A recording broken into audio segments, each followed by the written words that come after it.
Hello everyone, I thought I would start off this video by having you all join me in the creation of these characters. So these characters are actually the 4 surviving guardsmen of Fjarlstead. So there was that first Monster Melee video I did in which there were like regular town guards versus Ettins. A number of them died in that fight. And then in the second one, against the dire wolves, they were sort of led by Elmar, who was very brave, though he met a tragic end in that battle. And by the end of it, there were just 4 remaining guardsmen. And I knew I wanted to do something a bit more in depth with them. And I wanted to give them a more character, as in like character classes. And I thought a little bit, about how I might do that. And I've decided to convert them to second level characters. They have earned enough experience points to go from like 2 kind of generic medium humanoid hit dice as regular town guards to 2 character class hit dice. They're sort of going through a transformation, let's call it, and we have quite a bit of like a background for them. They have really interesting backgrounds. So I'm going to be rolling their ability scores here, but before I do, I'll quickly walk you through who these 4 characters are. So first of all, we have Alexander. Alexander is really the most loyal of the group. He was a long-time ally of Elmar, and he's probably the most well-trained. I've noted that he has pretty good training. In the battle against the direwolves, he hit and he missed about equally. I counted 4 misses and 4 hits. So for Alexander, I'm going to be going with a second level paladin. Then we have Stephan. He's a bit quieter. He didn't say as much in the battle. He has a scarred face. He's a veteran of many battles. He might be the oldest one in this group. He is actually the one who delivered the killing blow against both of the direwolves in that last battle. He also hit and missed about equally. So for Stephan, I'm going with a second level fighter. Then we have Hans the Napernian. He is quite brave, a bit brash. He's a bit raw in the way that he battles. He missed a little bit more than he hit, though one of his hits was a critical hit. So for Hans, I think it is quite fitting that we go with a second level barbarian. And the last of the group here is Isaac. He is the youngest of the group. He was described as being less brave. He wasn't so sure about going out of that like one remaining fortified building into the snow to face the wolves. And in battle, he was a bit shaky. There was even a moment where I had him make a morale check, and he succeeded. So he actually held his morale. He got wounded in that fight, and he missed and hit about equally as well. So for Isaac, I'm going with second level rogue. They're all humans. They're all the variant human. Alexander is making use of the chainmail and the long sword that Elmar had been equipped with. As well, I gave Alexander the feat Heavy Armor Master, also inspired by Elmar. That's from Variant Human. For Stephan, the feat that I picked is Lucky. For Hans, I've given him Charger. And for Isaac, I've given him Resilient Wisdom. And their backgrounds are all guardsmen of Fjarlstead.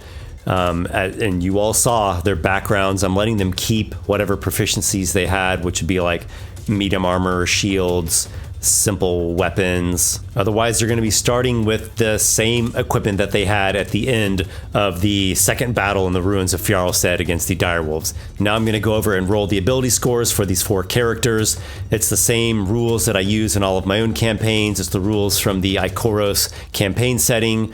So you roll 4d6, a standard roll 4d6, and drop the lowest of those. You do that 6 times until you've generated 6 ability scores, and you assign them where you see fitting. Once you've generated the 6 ability scores, you need to add up the ability modifiers, and they need to be between a total of +3 to +8. That's the range you need.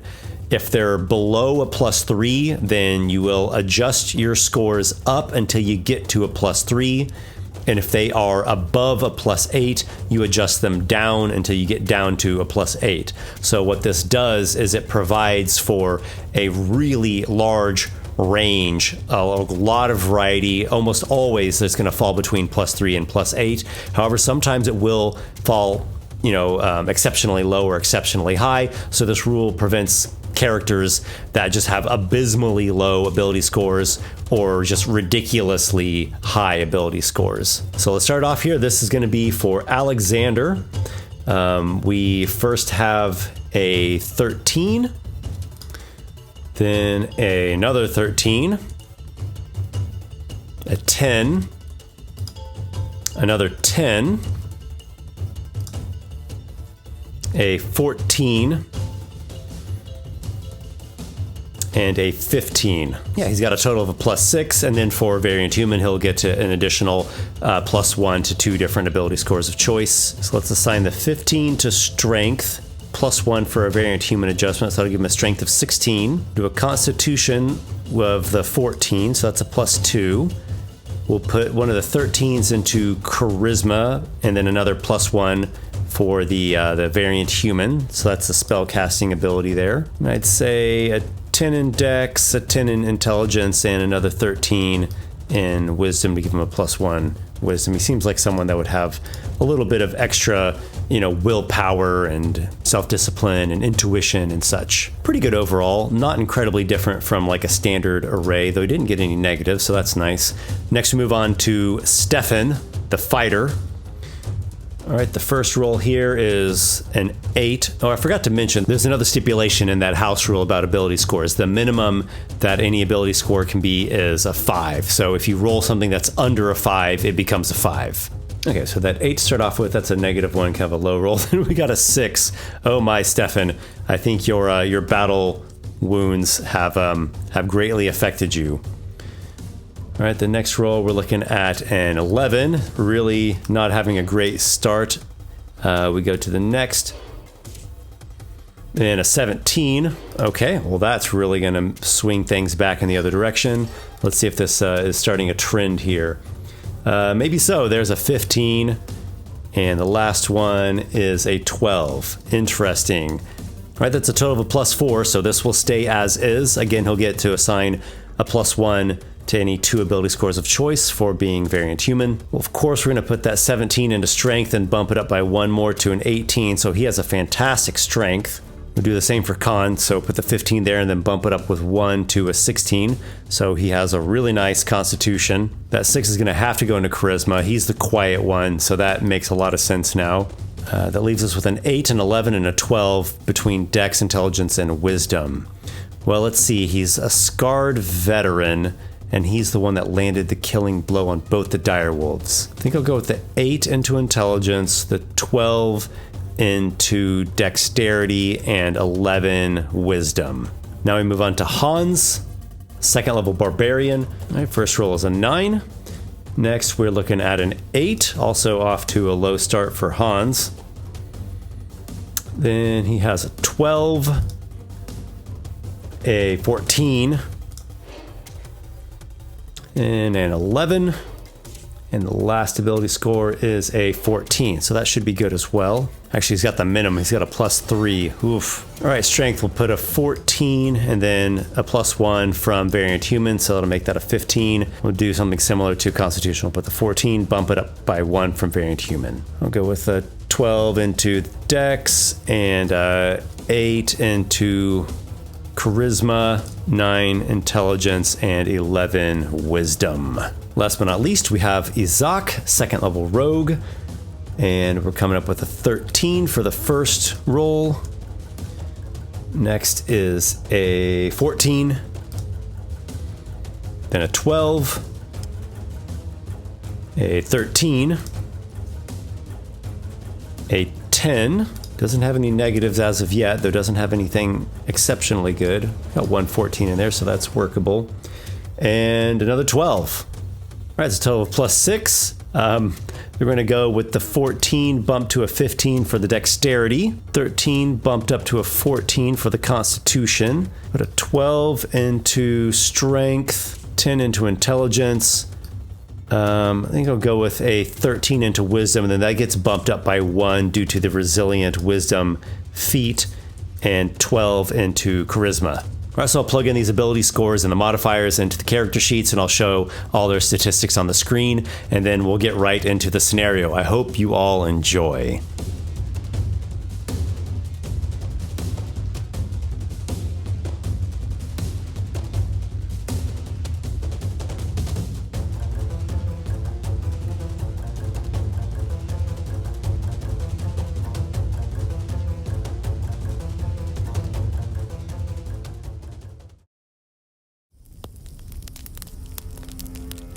The town of Fjarlstead fell to ruin, sacked by Ettins and scavenged by direwolves in the aftermath.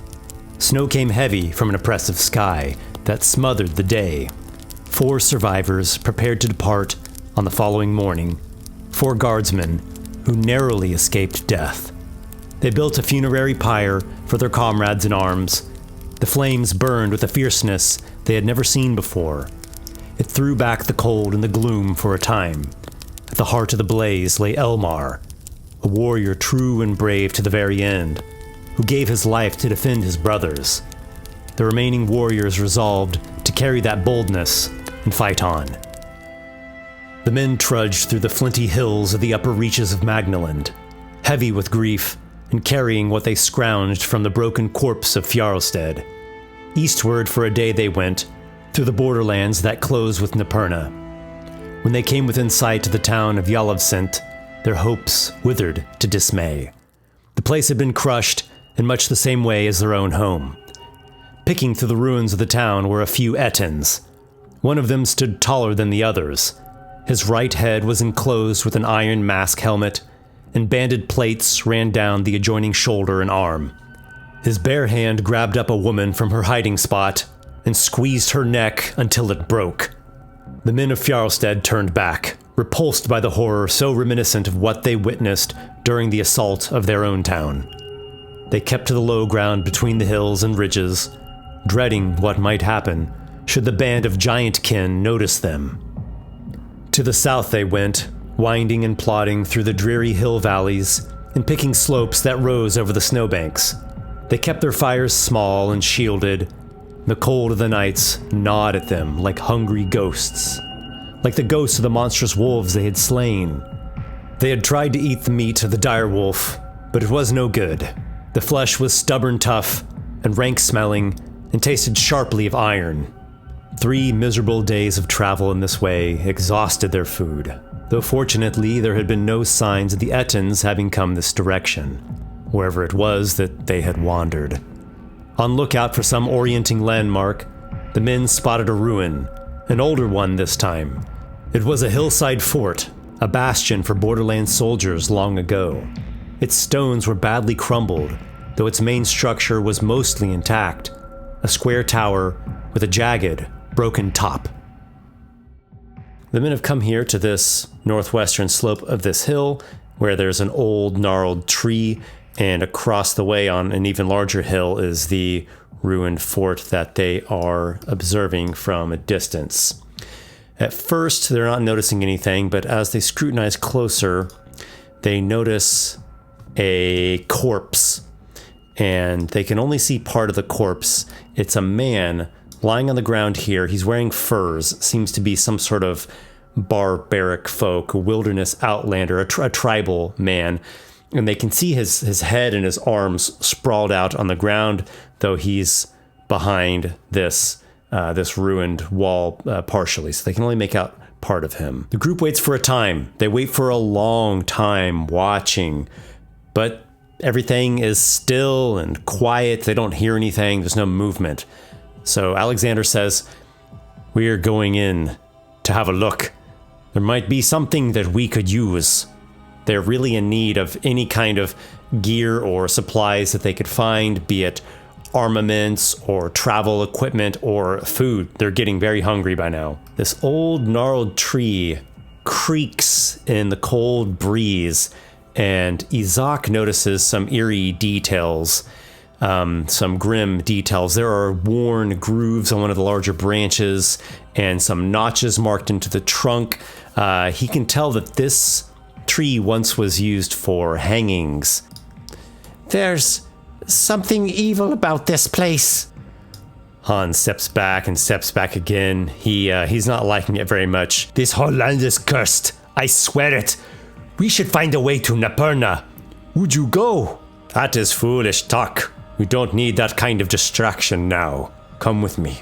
And so the group approaches. They come down the slopes, making their way. They're not terribly steep slopes. In fact, they're not steep at all. They're just these moderate slopes, and they come down to the lower area and then make the climb up the other side to have a look here at this ruined fort. They come along the side of one of these ruined, rounded structures. Much of the walls here are badly crumbled down. None of the walls are very tall at all, except for some of the larger structures over to the west. So they come up here like such, and they move to come take a look at this dead man that's lying on the ground. Once they can see around the wall, they gasp, for below the shoulders, the man is just bloody bones. Something has eaten half of him. Ugh. They look this way and that. They listen. But again, everything is quiet. There's just this kind of cold, late year breeze blowing over the area. Alexander will go to take a closer look. He crouches down to look at the dead man. So Alexander can see, obviously something's been eating him. There are obviously bite marks. They're not large bite marks. They're the bite marks of like a humanoid, right? Like that kind of look, like a person's bite marks, maybe a bit more fierce, a bit more savage. He's going to make a medicine check to see if he can determine any other details. He's got a +3, so 19 total. So one would be inclined to think maybe another human or some kind of monstrous person did this. The bite marks, again, they seem a bit more savage than just regular human teeth. Alexander sees some details where there's a kind of necrosis or a putrescence. There's some kind of unnatural rot lingering there upon the flesh. The body itself is a fairly fresh corpse. It hasn't gone into like total putrefaction. Maybe it's been there for a couple days. He thinks this is an undead's bite. So he's expecting some kind of person-like, medium-sized humanoid-ish undead thing that's been eating this creature. Alexander reaches out with his divine sense. He's going to be especially wary. This is something, a paladin feature that he can use to sense the presence of undead and fiends. So he reaches out with a kind of spiritual sense. He does not perceive that there are any undead within 60 feet, though again, they're going to be really on their guard. They begin looking about the area. In this first roundish room, maybe like a forward tower, there's a lot of rubble, broken down, crumbled masonry, very old bits of things, just small scraps of things that are just completely ruined by, decades and decades and decades of exposure to the elements. There's really nothing of value in here. In this next room, they are finding something noteworthy. I'm going to roll on a random treasure table to see what it is that they find. Got a 57. They find a steel mirror, a small handheld mirror with a steel backing, just kind of a polished steel looking glass, really. I suppose Alexander will hold on to that for now. Might be worth keeping. We go up to this area a bit to the north and search around, and there is something to be found here as well. Another random treasure table roll. They find a crude pack, sort of a backpack, but it's a bit more primitive, a bit more rudimentary, made of poorly cured leathers and furs. It is empty. There's a smell to it, so clearly it's had stuff in it before, but there's nothing in it now, and it's just been kind of rifled through and discarded. So again, Alexander will take that just for the time being to hold on to it. Then it's up here in this area. It's a sort of, I don't know if courtyard's the right word, but it's a yard. It was never built with a roof originally. Lots of rubble crumbled into it. They could get through there, though I think they're actually going to come down this way first. Moving along.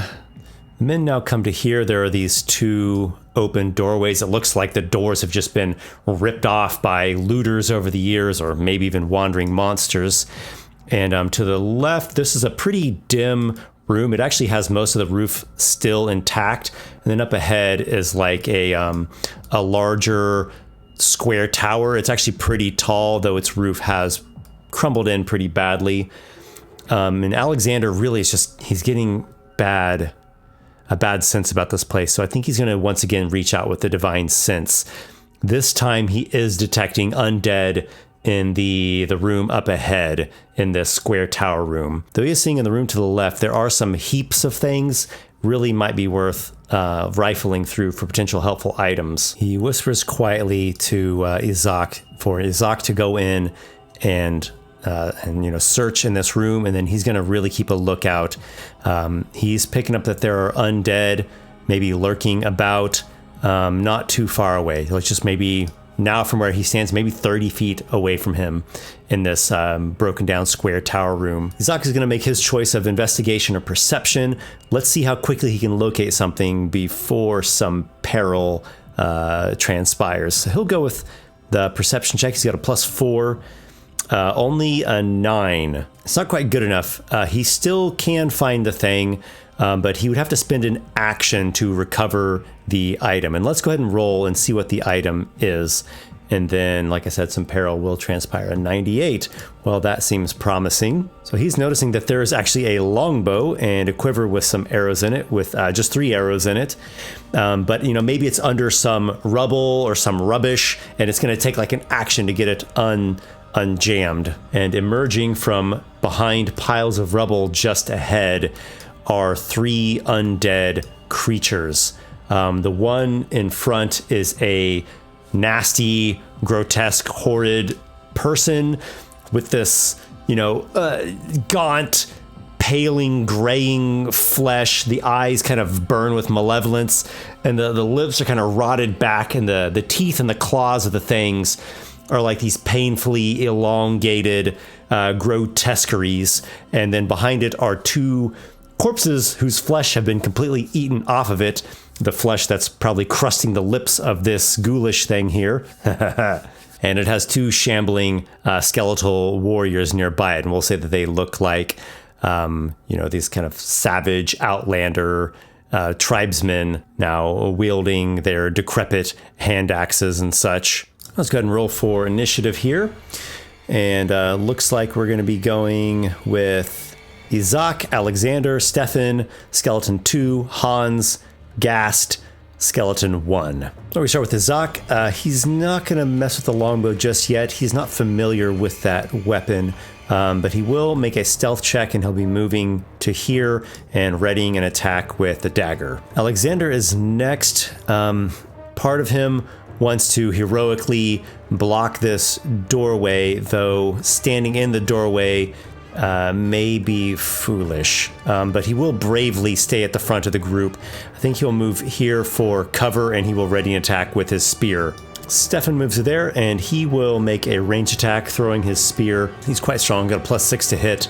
That is a 12 against the Gast. That barely misses. The spear just kind of grazes past the ratty, cobwebby hair of the Gast, and the thing has avoided the attack. Stephan will also move back for some cover, and we go to Skeleton 2.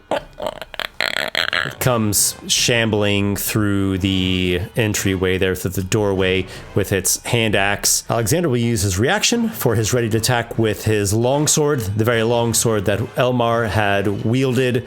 That's going to be a hit. He's got a d8 +3 slashing damage. That is max damage. 11 to the skeleton, which chops right through some of its ribs, just like breaks rib bones, and the thing has nearly been defeated in just that one blow. The thing chops at Alexander, who blocks it with his shield easily. Hans comes running in there, and I think he's going to go ahead and do his charger feat. So he's using his action on dash, and he's going to do a bonus action to make an attack against a skeleton. I think he's going to kick at the thing. And he kicks with his boot. That'll be an unarmed strike, I'll consider it. 14, natural 14 is definitely going to hit. Hans' boot crushes right through the sternum of the skeleton. Sends the thing back. It's bludgeoning damage. It's vulnerable to bludgeoning. He got a +5 damage bonus from the charger. And then he will move back as well to reassess, everything that's transpiring here. He'll go near his comrades in arms. The Gast, rather horrid thing, is going to come to here. using this wall for some cover.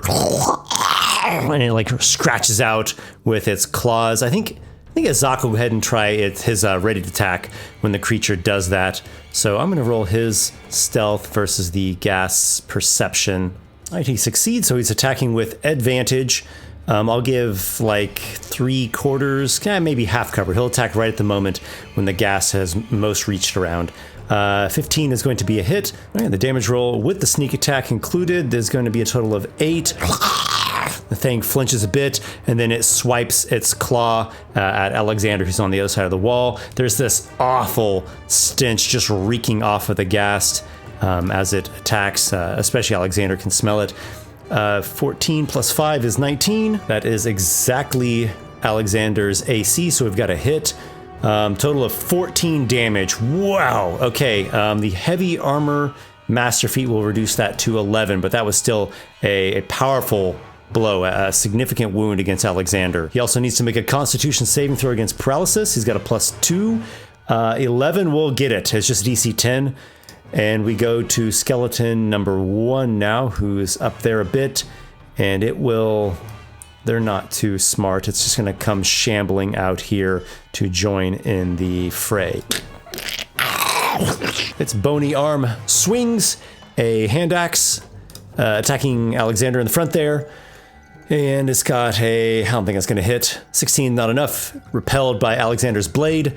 Izak has found a bit of bravery, so I think he's going to go for it. He'll draw his mace and come over here to strike at the skeleton. So he'll swing his mace, and Nat 17 will certainly do it. I did state that I will let him sneak attack with the mace just because it's fitting for his character, and it's just a D6 weapon, so nothing game-breaking there. 9 damage.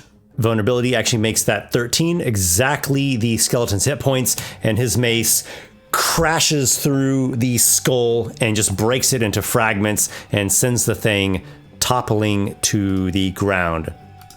Then he will come back this way and use a bonus action for his cunning action stealth check. At the start of Alexander's turn, he must make a different constitution saving throw. This is against the stench of the gas. There's this awful grave stench.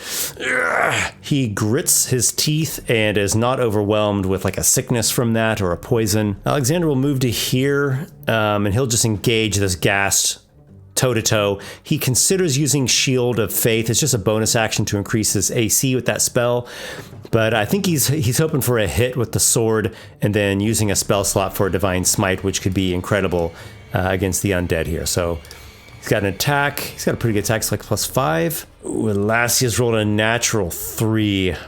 Gosh, I wonder if he really should cast that Shield of Faith. Duration's up to 10 minutes. That's a pretty good duration. I think he'll go ahead and cast it as a bonus action. He utters a prayer to Krav, a Magnalandish god of strength and bravery in battle, and he is blessed with the Shield of Faith. A spiritual shield comes about him, and I think he will move over to here, which could provide a flanking situation with his allies. I give a +2 to hit for flanking. Stephan bravely moves to here. He will draw his second spear and attack the ghast. Nat 5, that's no good. But with the flank, that's exactly a hit. He's got a +6 for his spear attack and then a +2 for the flanking. All right, D6 +6, that is 10 damage to the ghast. He stabs the thing. The thing gets stabbed sort of in its, a bit to its side. Not really a crippling blow or anything. Stephan, what do you have, man? Action Surge? You're a second level fighter. I think you'll go with an Action Surge and make another spear attack here. Take advantage of the flank situation, and it's a critical hit. How about that? 2d6. Got a +6. He's got the duelist fighting style for some extra damage. That is 13 more to the ghast, and it is in the red. It's got another stab wound now. The thing is looking quite ragged. I think Hans is shouting that he's incoming, so Stephan's going to give him a bit of a wide berth, and Hans is going to, get a view on the creature, get a bit of an angle, and come charging in with his nice charger feet and make a spear attack of his own. I'll give him the flank here. Does he hit exactly as well? No, alas, he's missed by 1. +4 to hit, +2 from flank. His spear point thrusts out but does not find its purchase. The ghast The gas is surrounded. Its eyes dart wildly, and it wants to escape, but it doesn't have much of anywhere to go. So it will, just out of animosity, strike out with its claws at Alexander. It rakes, and between his armor, his shield, and his shield of faith, the claws are repelled mightily. And with that, the men are going to make short work of this ghast, and they slash it and beat it down to the ground and vanquish this undead foe. Success, rather great success on behalf of the Brotherhood of Fjarlstead. So they're kind of assessing the situation. It seems that there have been some tribal folk squatting here or using this as a sort of dwelling or defense point, but an undead has been terrorizing them. Alexander's got a wound. I think he'll use Lay on Hands for himself. He's got a pool of 10 points, so he'll use 9 points of his Lay on Hands, and he has just one left, just in case of emergency. It's always good to have that 1 point of healing from Lay on Hands. And I think they're going to continue on. He's got the Shield of Faith protecting him, and the longbow with the 3 arrows. Who should that go to? I think Stephan is the best choice for the longbow, so Isaac is going to recover it and deliver it to Stephan here, the fighter who is proficient with it and has a +1 dexterity, so that could be a good in some certain situations. Within this room here, there is also a number of effects that seem to be things that the tribal warriors were carrying on them, or that they had scavenged and brought in. And so we're going to do a couple more random treasure rolls and see what the men are able to locate. The first one's going to be a pretty minor thing, just kind of a real mundane, miscellaneous item. We're looking at a 91. They have found a stoneware bowl. Not sure if that's really going to be anything interesting to them. And then the next item is going to be something better. Let's see what they come up with on this next roll. Looking at a 44. They find 2 cloth of golds. So, woven fabric that has like some gold spun into it. Each of those are worth 25 gold pieces. I'm going to have Stephan carry that for the time being. He's the strongest of the group, so he can carry quite a bit of things.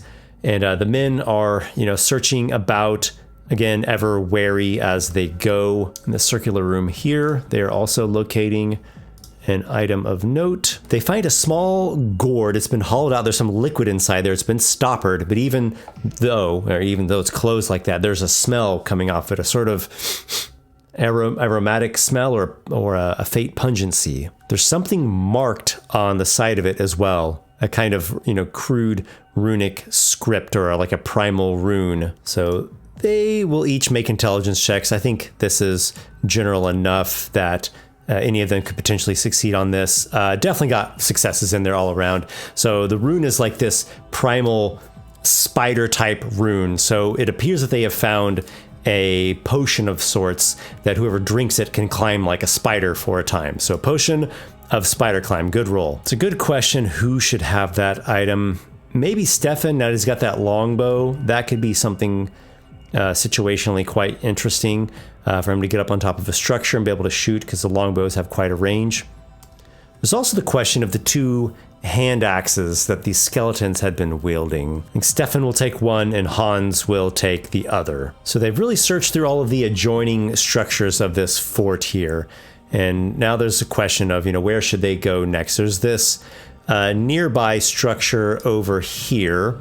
There's this strange gnarled tree, and then there's also this hill up there to the northeast. I think since that structure there is so close, they're going to head that way first, and then they'll see about those other nearby hills. They make their way over to here and begin their searching. And as they search about, I am going to have Alexander make a perception check. He has actually failed, and he did not notice something seeping up through the cracks in the flagstone until it is too late, and there is a slime creature, a large-sized ochre jelly. We'll do their initiative roll, and the men are surprised on the first round of combat here. So we go Alexander, Isaac, Stephan, Hans, and then the ochre jelly at the end. So we're just going to go right down to the ochre jelly. It'll be the only one acting on this first round of combat. It's going to attack with a slimy pseudopod. It reaches out and scores a critical hit against Alexander. Oh my. So this is going to be terrible. With the double dice, it is 4d6 bludgeoning plus 2d6 acid plus 3. This will potentially just kill Alexander right here. That is 24 damage total. It does reduce to 21 due to Heavy Armor Master, but that will not kill him outright, but will knock him down to 0 hit points. And no more concentration on Shield of Faith. It's kind of a wasted spell. That's too bad. So that will reduce Alexander to 0. He falls to the ground. He is unconscious and dying. We go to his turn first. He'll make a death saving throw. Just a regular d20 roll. That is 1 success on a death save. Isaac, oh my. But he has learned much of bravery in these recent days. He is going to grab hold of Alexander and pull him away from the ooze. What could he? I guess he could bonus action dash with cunning action and still have his regular action. He'll probably dash again just to try to get him free from there, because who knows what this slime thing is going to do, like move along trying to engulf. So dragging at half speed should be like another 15 feet. Okay, so gets unconscious Alexander dragged out to there. We go to Stephan. I think Stephan as well is going to back out of there. So he will dash. He can't justify getting behind his fallen ally. So he's going to get in front of his fallen ally, protectively so. Was that a dash? Nope, that was just his speed. He could ready an attack.